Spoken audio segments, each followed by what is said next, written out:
Halo, gue Arga. Bayangin lo ada di posisi ini. Lo adalah drummer dari berpengaruh dunia, Nirvana. Terus, tiba-tiba, vokalis sekaligus sahabat lo meninggal, band lo bubar, dan seluruh dunia mandang lo dengan rasa kasihan. Apa yang bakal lo lakuin? Kebanyakan orang mungkin bakal pensiun atau trauma. Tapi nggak buat Dave Grohl. Dia milih buat ngintek di studio, mainin semua instrumen sendirian. Dan lahirlah sesuatu yang kita kenal sekarang sebagai Foo Fighters. Hari ini, gue bakal ajak lo napak tilas perjalanan 30 tahun Foo Fighters. Dari proyek rahasia Dave, drama gonta-ganti personel, tragedi kehilangan Taylor Hawkins, sampai gimana mereka tetap berdiri tegak sampai sekarang. Siapin kopi, ini bakal jadi perjalanan emosional yang panjang. Tahun 1994, setelah Kurt Cobain meninggal, Dave Grohl benar-benar hancur. Dia bahkan nggak tahan dengar musik di radio. Tapi akhirnya dia sadar, musik adalah satu-satunya cara dia buat sembuh. Dia nyewa studio selama 6 hari dan ngerekam 15 lagu. Dia mainin drum, gitar, bass, dan nyanyi sendirian. Lo tahu nggak, nama Foo Fighters itu diambil dari istilah pilot perang dunia II buat nyebut UFO. Dave sengaja pakai nama band biar orang nggak fokus ke dia sebagai mantan drummer Nirvana. Dia pengen orang nilai musiknya bukan masa lalunya. Kaset demo itu awalnya cuma dibagikan ke teman-temannya, tapi malah meledak. Label rekaman pada rebutan, dan akhirnya Dave harus cari personel buat main live. Disinilah Pat Smear, Nate Mendel, dan William Goldsmith masuk ke album kedua, The Color and the Shape. Di sini drama dimulai. Dave Grohl itu perfeksionis banget soal drum. Dia nggak puas sama permainan William Goldsmith. Akhirnya Dave diem-diem ngerekam ulang semua part drum sendirian. William sakit hati dan keluar. Di titik ini, Dave butuh drummer baru.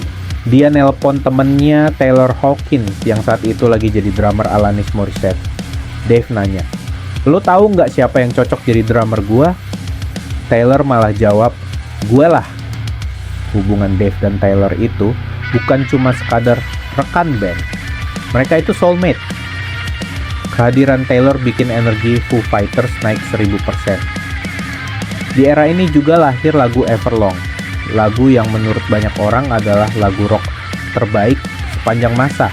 Lagu itu ditulis Dave pas dia lagi galau-galaunya karena cerai sama istri pertamanya dan lagi nggak punya tempat tinggal tetap. Ironis ya, dari penderitaan lahir mahakarya. Nggak semua jalan Foo Fighters itu mulus gak? Tahun 2001, pas lagi rekaman album One by One, mereka stres berat. Taylor Hawkins sempat overdosis di London dan koma selama 2 minggu. Dave Grohl sampai nungguin di samping kasurnya sambil nangis. Pas Taylor sembuh, mereka nyoba rekaman lagi tapi tensinya tinggi banget. Puncaknya pas latihan buat festival Coachella, Dave sama Taylor berantem hebat sampai hampir baku hantam. Mereka mutusin buat vakum. Dave sempet main drum buat Queens of the Stone Age. Tapi untungnya, mereka sadar kalau mereka saling butuh. Mereka balik ke studio, buang semua rekaman mahal yang lama, dan rekam ulang seluruh album cuma dalam 2 minggu. Hasilnya, lagu All My Life, yang menang Grammy.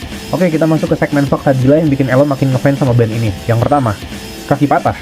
Tahun 2015 di Swedia, Dave jatuh dari panggung, dan kakinya patah total. Tapi apa dia stop? Enggak. Dia minta kakinya digips darurat, balik ke panggung, dan nyelesain konser sambil duduk. Setelah itu, dia tur pakai singgasana gitar ala Game of Thrones. Kedua, Rick Rolling, Foo Fighters, pernah ngerjain demonstran gereja radikal Westboro Baptist Church dengan cara naik truk sambil muterin lagu Rick Astley, Never Gonna Give You Up. Kenceng banget. Ketiga, Studio 666. Mereka pernah bikin film horor komedi di mana Dave ceritanya kesurupan setan pas lagi rekaman. Ini bukti kalau mereka band yang nggak jaim dan suka bercanda. Dan yang keempat, UFO Junkie. Dave Grohl beneran terobsesi sama UFO. Nama labelnya pun Roswell Records. Dia percaya kalau kita nggak sendirian di alam semesta ini. Maret 2022, dunia berhenti berputar sejenak buat fans musik rock. Taylor Hawkins meninggal mendadak pas mereka lagi tur di Kolombia. Ini adalah luka kedua yang paling dalam buat Dave Grohl setelah Kurt Cobain. Banyak yang ngira Foo Fighters bakal bubar. Tapi Dave sekali lagi ngebuktiin kalau musik adalah obat. Setelah setahun berduka, mereka ngerilis album But Here We Are, album yang jujur banget tentang rasa kehilangan.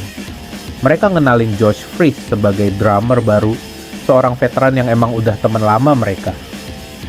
Foo Fighters sekarang bukan cuma soal senang-senang lagi, tapi soal gimana kita ngerayain hidup meskipun banyak orang yang kita sayang udah pergi duluan. Nah, buat lo yang suka Foo Fighters dan suka kaos yang gue pakai, link udah gue taruh di deskripsi. Jangan lupa like dan subscribe ya. Makasih. Foo Fighters adalah bukti kalau rock and roll nggak akan pernah mati selama ada orang yang mainin gitar dengan hati. Dave Grohl ngajarin kita kalau sesukses apapun Elo, tetap jadi orang baik dan rendah hati, itu yang paling penting. Dari drummer yang hancur, jadi vokalis yang menyatukan dunia.